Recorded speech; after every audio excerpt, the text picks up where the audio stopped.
Money can buy comfort. It can buy luxury. It can even buy silence, but it cannot buy away grief. In the heart of New Haven City, there stood a skyscraper with glass walls that touched the clouds. At the very top, on the penthouse floor, lived Victor Reynolds. To the world, he was a legend. The man who turned a small manufacturing company into an empire of technology and real estate. A billionaire whose name made headlines every time he entered a boardroom. But behind closed doors, he was just a man. A man who had lost the only person who ever made him feel whole. 2 years had passed since Victor's wife, Elena, died of cancer. And yet, for Victor, the wound was as raw as the day he had buried her. He still kept her clothes in the closet. Her perfume on the vanity, her photograph on his nightstand. At night, when the city lights flickered below, Victor often found himself reaching across the bed, only to feel the cold emptiness where she once slept. His staff respected him. His colleagues admired him. But none of them saw what was inside, a man drowning in loneliness, quietly fading despite all the wealth in the world. And so, on Friday evenings, Victor did something unusual. Something that no one in his world of polished suits and luxury cars would ever imagine. He drove to a modest corner diner called Sonny's Place. It wasn't anything special, just a neon sign flickering above the door, chrome stools at the counter, and the smell of coffee and bacon grease lingering in the air. But that was exactly why Victor came here. No one cared that he was a billionaire. No one whispered his name with awe or fear. Here, he was just another tired man in a booth by the window. A man who liked his coffee black and his steak medium rare. The waitresses knew him by sight, but they never pried. They never asked about his fortune, his company, or his mansion. They simply called him Sir and left him in peace. That Friday evening, rain poured against the glass windows. The diner was warm, filled with the chatter of locals escaping the storm. And for the first time in weeks, Victor almost felt human. But he had no idea, as he stirred his coffee absent-mindedly, that tonight would be different. That tonight, a single sentence would turn his entire world upside down. Her name was Sophie Carter. At 26, Sophie had already lived a life heavier than most. She was a waitress, working long shifts at Sonny's Place, balancing plates and trays with practiced grace. But beneath that uniform was a single mother, raising her 6-year-old daughter Mia on her own. Life hadn't been kind to Sophie. Her father had never been in the picture, and her mother, Maggie Carter, had passed away when Sophie was barely 12. The weight of responsibility had fallen on her early, and she carried it quietly, without complaint. That night, Sophie was covering for another waitress. She hadn't planned on serving the older man in the corner booth, but fate had its way of steering her steps. She approached his table, coffee pot in hand. "Would you like a refill, sir?" she asked politely. Victor glanced up, his tired eyes meeting hers. He nodded. "Yes, thank you." As Sophie poured, her gaze drifted to his hand, to the silver band on his finger. Her heart skipped. That ring, that intricate swirl design carved into the metal, with a small emerald stone at its center. It was impossible. Her hand trembled slightly as she set down the pot. And then, without even thinking, she blurted out the words that would change everything. "Sir, my mother used to have a ring just like yours." The clink of Victor's spoon against his cup stopped. His eyes narrowed in confusion. "Your mother?" he asked slowly. Sophie nodded, her throat tightening. "Yes, her name was Margaret Carter, but everyone called her Maggie. She passed away a long time ago." For a long moment, neither of them spoke. The storm outside pounded against the diner windows, as if echoing the storm now rising inside Victor. Because that ring wasn't just any ring. It was a custom-made design, crafted by a jeweler in Italy nearly 4 decades ago. Only 2 of them had ever existed. One belonged to Elena, the other to her childhood best friend. Victor's mind raced. He remembered Elena's stories of her childhood, of growing up in a small town outside New Haven, of a fiery, spirited girl named Maggie, her closest friend, her confidant. But after college, Elena had lost touch with her. Life had swept them in different directions, and now, this waitress standing before him claimed Maggie was her mother. Victor's heart pounded in his chest. Could it be coincidence or fate? "Tell me," he said quietly, his voice almost shaking. "This ring, how did your mother get it?" Sophie frowned, taken aback. I don't know. She wore it for as long as I can remember. She never told me where it came from." Victor leaned back, stunned. He couldn't focus. The food on his plate, the chatter in the diner, it all blurred into nothing. That night, as he drove back to his penthouse, the question haunted him. Why did Maggie have the same ring as Elena? And more importantly, what did it mean? Victor Reynolds was not a man who believed in coincidences. All his life he had built empires by following facts, not chance.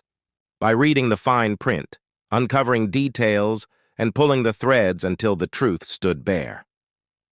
But now, the mystery wasn't about money or power. It was about a waitress, about a ring, about the ghost of his late wife's best friend. That night, Victor sat in his penthouse study. Rain lashed against the windows, lightning flickered across the skyline, but he barely noticed. On his desk lay a picture frame of Elena, her smile frozen in time. He picked it up, running his thumb across the glass. "Elena. What did you keep from me?" he whispered. He couldn't ignore it. He wouldn't ignore it. The next morning, he made a call. Not to his lawyers, not to his board of directors, but to a man named Daniel Hayes, a private investigator Victor had used in the past. Discreet, efficient, and most importantly, trustworthy. "Daniel," Victor said, his voice tight, "I need you to find out everything you can about a woman named Margaret Carter. She lived in New Haven, passed away years ago. She might have been close to my late wife." Daniel didn't ask questions. He simply replied, "Consider it done." Days turned into weeks. Victor carried on with his routines, meetings, press conferences, board approvals, but inside, he was restless. Every time he went back to Sonny's place, he found himself watching Sophie from afar. She was strong, he could see that. But there was a sadness in her eyes, too, the kind that only came from years of carrying burdens alone. And her little girl, Mia. She had Elena's same curiosity, that spark that lit up a room. Could it be? Could blood be calling to blood across generations without anyone knowing? Finally, Daniel returned with answers. And those answers would change Victor's life forever. "Margaret Carter," Daniel began, placing a file on Victor's desk, "grew up in Willow Creek, childhood friend of your wife, Elena. They were inseparable through school, even shared a dorm in college. But after Elena married you, they drifted apart." Victor listened, his chest tightening. Daniel continued. "Before her passing, Maggie rented a small apartment on the east side of town. She raised her daughter, Sophie, alone. Never married, never spoke about Sophie's father. Not even once." Victor's brow furrowed. "Nothing? No name, no clue at all?" Daniel hesitated, then slid an envelope across the desk. "Except this. We found it in a safe deposit box registered under Maggie's name. It's addressed to Elena. She never mailed it." Victor's hand shook as he picked up the envelope. The paper was yellowed with age, the ink faded. Slowly he unfolded it, and as his eyes scanned the words, his world tilted on its axis. "My dearest Elena, if you are reading this, then fate has not been kind, and I never found the courage to tell you in person. You know that Victor was always the man I loved before he became yours. We were young, reckless, and for a brief moment, he was mine. When he chose you, I stepped aside. I never wanted to come between you both, but soon after, I discovered I was carrying his child. I couldn't tell him. I couldn't even tell you. You had just found happiness and I couldn't destroy it. So I left. I raised Sophie on my own, and she has been my joy, my purpose, and my pride. But I also know this truth is not mine to take to the grave. One day perhaps she deserves to know, and maybe Victor deserves to know too. Forgive me, Elena. I only wanted to protect your love, not steal it. With love, always, Maggie. The letter slipped from Victor's hands. His breath caught, his heart pounded in his ears. Sophie. The waitress with the tired eyes and the gentle smile. The girl who thought she grew up fatherless. She was his daughter, his blood. And that meant Mia, the little girl who loved strawberry milkshakes and doodled on napkins, was his granddaughter. Tears burned Victor's eyes. For years he had grieved the emptiness Elena left behind.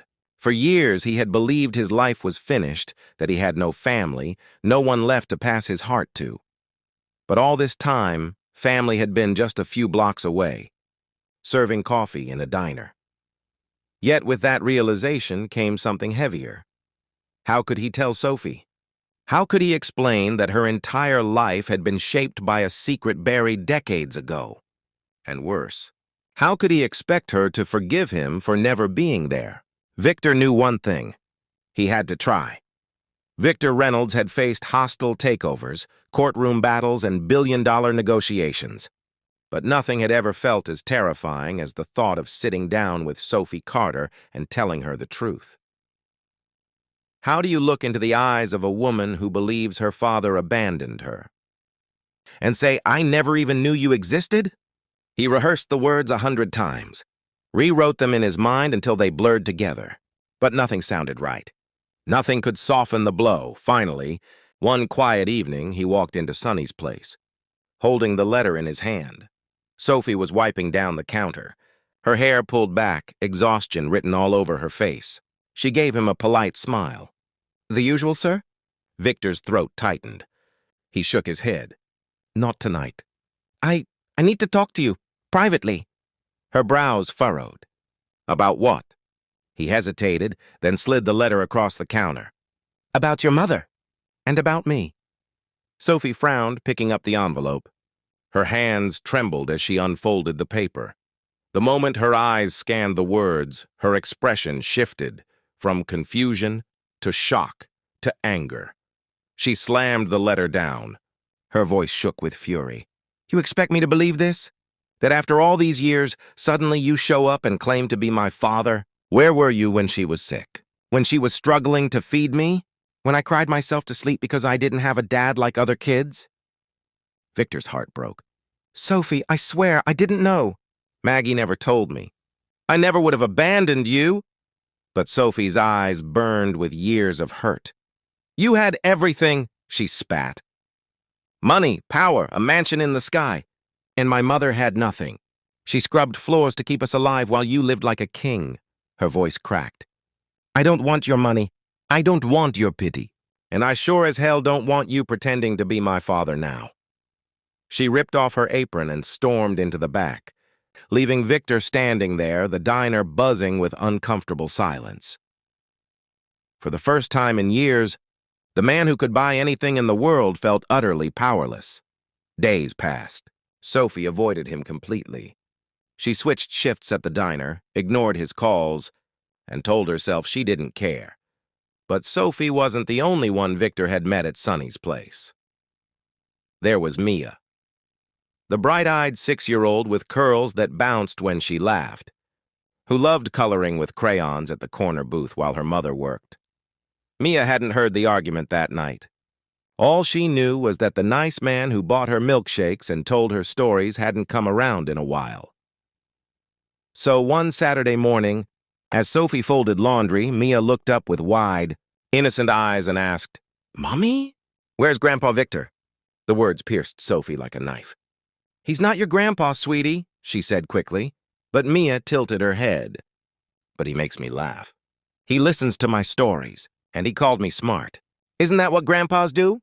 Sophie's chest tightened. She wanted to be angry. She wanted to protect Mia from disappointment. But children see things differently. They see with their hearts, not with scars. And in Mia's heart, Victor wasn't a billionaire or a stranger. He was just family.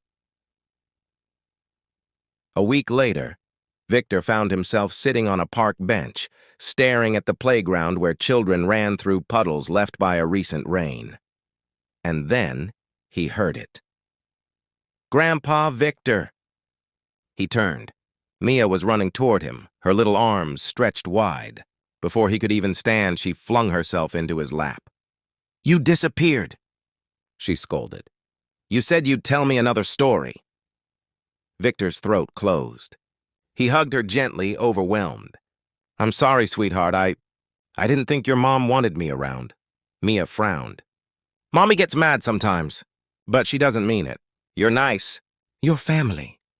Victor's eyes filled with tears. Out of the mouths of children come truths that adults are too afraid to say. From that day, Victor didn't try to push Sophie. He didn't bring lawyers or money or demands. Instead, he showed up, quietly, patiently. He walked Mia to school. He helped her with puzzles. He cheered for her at her school recital, clapping louder than anyone in the room. And though Sophie tried to resist, she saw it too. The way Mia lit up around him. The way Victor's eyes softened as though he had finally found the piece of his soul he didn't know was missing. Slowly, painfully slowly, her anger began to loosen its grip. Trust is like glass. Once broken, it takes time and patience to piece it back together. For weeks, Sophie held her distance. She told herself she was protecting Mia, that letting Victor in would only cause pain later. But the truth? She was afraid. Afraid of believing in a father she had always dreamed of, only to have him walk away. Yet every time she saw Mia's smile around him, every time she caught Victor quietly paying the diner bill but leaving no tip for himself, every time she noticed him slip a coloring book into Mia's hands instead of expensive gifts, her defenses weakened. One evening, Sophie came home from a long shift. She found Mia fast asleep on the couch, clutching a blanket. And there, sitting beside her with a storybook still open, was Victor. He had dozed off mid-story, his glasses slipping down his nose. For the first time, Sophie didn't see the billionaire. She didn't see the man who had been absent from her childhood. She saw a tired, lonely father who had finally found a piece of himself he never knew he'd lost. Her throat tightened. The next morning, as Victor prepared to leave, Sophie stopped him at the door. Her voice was low, uncertain. "She's growing attached, you know." Victor nodded slowly. "I know. That's why I tried to stay away at first." Sophie's eyes searched his face. "And if you leave her one day? If you decide we're not worth it?" Victor's voice broke. "Sophie, I lost Elena. I lived 2 years thinking I had nothing left to live for. But then I found you. I found Mia. I swear to you, I'm not going anywhere." Silence stretched between them. Finally, Sophie whispered the word she had kept locked away her whole life. "Dad." Victor froze. His eyes glistened. And then, for the first time, he allowed himself to embrace his daughter. Life didn't change overnight. Healing rarely does, but little by little, things shifted. Victor became part of their lives, not as a savior swooping in with money, but as a father and grandfather who showed up. He walked Sophie through her struggles, not fixing them with a pen and a checkbook, but with advice, with presence, with love. And Mia? She proudly told her classmates that her grandpa was the one who never missed a recital, never forgot a birthday, and always cheered the loudest. Still, there was one thing left undone. One tribute Victor knew he had to make. He poured his resources into building something lasting, the Margaret Carter Community Center.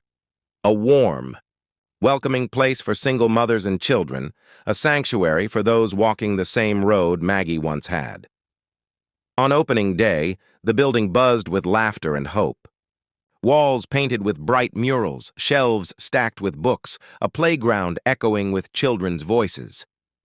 At the center of it all stood Sophie, holding Mia's hand, and Victor by her side. As the ribbon was cut, Victor whispered, his voice trembling, "This is for her, for your mother, for the sacrifices she made that I never knew about. She deserved so much more than the life she had. But through this, her strength will live on."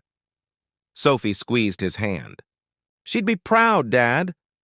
And in that moment, Victor felt something he hadn't in years. Peace. Not the peace that comes from wealth or power, but the peace of knowing he was no longer alone. He had a daughter. A granddaughter, a family. And though life had taken him on a long, winding path of grief and regret, fate had finally led him back to love. Because sometimes, one small remark, a single observation, "My mother had a ring just like yours," can be the spark that changes everything. This was the story of Victor, Sophie and Mia, a story of secrets, of pain, and of second chances. It reminds us that family isn't always lost. It can be found in the most unexpected places. And that redemption, no matter how late, is always possible. If this story touched your heart, please like this video, subscribe for more emotional stories, and share it with someone who still believes in the power of love and forgiveness. Tell me in the comments, do you believe fate has a way of bringing family back together when the time is right?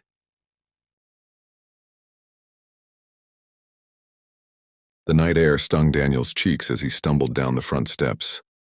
The laughter of costumed children swirled around him like a cruel chorus, each giggle and shout reminding him of what he had lost.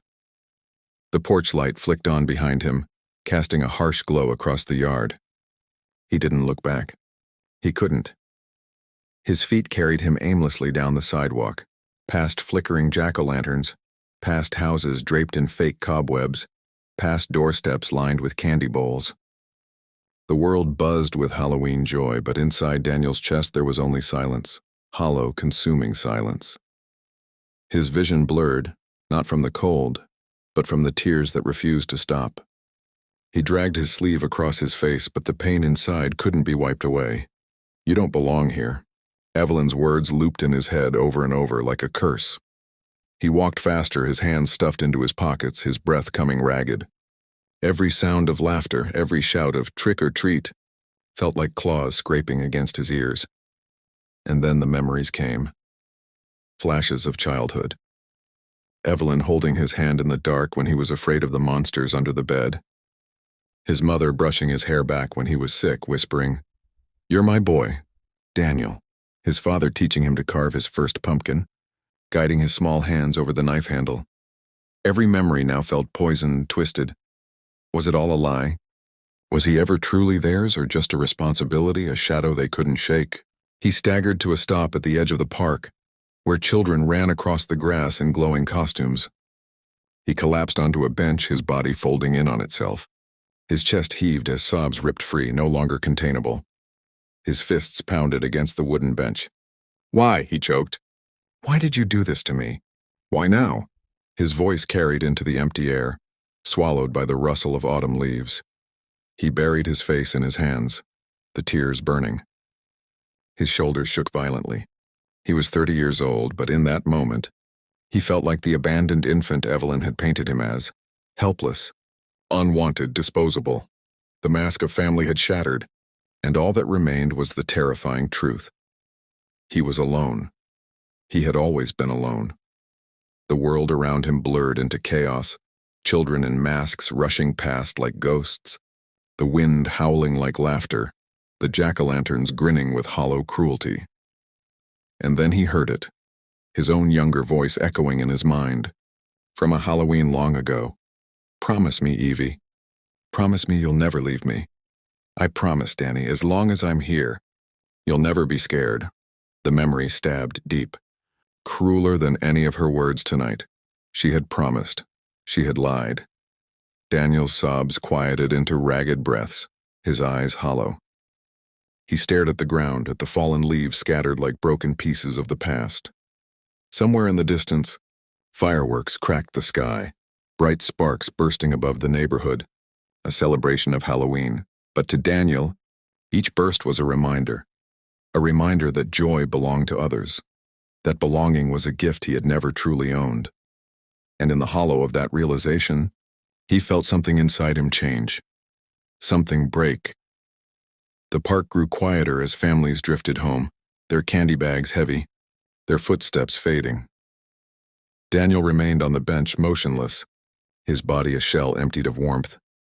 But the silence didn't last. At first, it was only a whisper carried by the wind. A soft voice, faint but unmistakable. "Danny." His head shot up, eyes scanning the shadows. No one was there. Only the swaying trees, their branches like skeletal arms reaching for him. He pressed his palms to his face. "You're imagining things. You're just tired, broken." But the whisper came again, closer this time. "Danny, why are you crying?" His breath caught. That voice, it was Evelyn's. He twisted around, and for an instant he saw her, standing beneath a lamppost, her face half hidden in the shadows. Her dress fluttered in the wind, her eyes glowing faintly. Daniel stumbled to his feet. "Evie?" The figure tilted her head. But when the lamplight flickered, she was gone. Only the leaves danced in the air where she had stood. His chest tightened. He squeezed his eyes shut, but when he opened them, she was there again. This time as she had been when they were children. A little girl in a witch's hat holding a pumpkin-shaped candy bucket. Her small voice rang out, sweet and innocent. "I promised I'd never leave you, remember?" Daniel's knees buckled. He fell to the ground, clutching his head. "Stop! You lied!" "You left me tonight, Evie. You destroyed me." The child Evelyn tilted her head again, her smile widening into something sharp, unnatural. "Or maybe I just showed you the truth." The park lights flickered. The children's laughter from distant streets warped into high-pitched echoes, distorted, inhuman. The jack-o'-lantern faces along the sidewalk twisted, their carved smiles stretching wider, mocking him. Daniel's heart pounded. His chest ached. He stumbled backward, tripping over a root, his hand scraping against the dirt. Above him, the shadows of the trees twisted together, forming shapes, faces. His parents' faces, cold, expressionless, repeating Evelyn's words. "You don't belong here. You never did." He clutched his ears, screaming, "Stop! Leave me alone." And then, silence, and the visions faded. The whispers vanished. The trees stilled. Daniel lay gasping on the ground, sweat dripping down his temples, his heart racing. Slowly, the night returned to normal. The distant chatter, the smell of smoke from chimneys, the rustle of leaves. But inside, something had shifted. The haunting wasn't from outside, it was from within. The ghosts were not Evelyn or his parents. They were his memories, his fears, his shattered trust, and he realized he could not outrun them. He had to face them. Daniel sat up slowly, his body trembling but his breath steadying. He looked at his scraped palms, blood smearing across the dirt. He whispered into the night, his voice hoarse, "You can break me, but you can't end me." For the first time since the dinner, his words didn't feel hollow. They felt true. He stood, his legs weak but determined, and began walking out of the park. The Halloween festivities still pulsed in the distance. Children in costumes, porch lights glowing, laughter echoing. But Daniel no longer felt like a shadow in their world. He was outside the circle of his family, yes. Cast out. But maybe that wasn't a curse. Maybe it was freedom. He thought of Evelyn's face, of the cruel smirk she wore as she revealed the truth. He thought of his parents' silence. He thought of every Halloween memory that had felt warm and safe, now tainted but still real in the moment they happened. And then he thought of tomorrow. He would wake up without them. He would face a world where the word family no longer meant blood but choice, and that choice was his. As he reached the end of the street, he paused. A little girl in a princess costume ran past him, her father chasing after her, laughing. For a brief second, Daniel's heart clenched with grief. But then he smiled faintly. He whispered, "Family isn't always blood. Family is the people who stay, and I will find them." The wind carried his words away, scattering them like fallen leaves. Daniel turned the corner and disappeared into the night. This Halloween had broken him. But from the ruins of betrayal, he carried one truth stronger than any mask, stronger than any ghost, stronger than the cruelty of the people who rejected him. he was still here. And he would build a new life. One where the monsters at the table could never touch him again. Like, share, and subscribe to Stories That Matter, because some stories haunt you long after they end.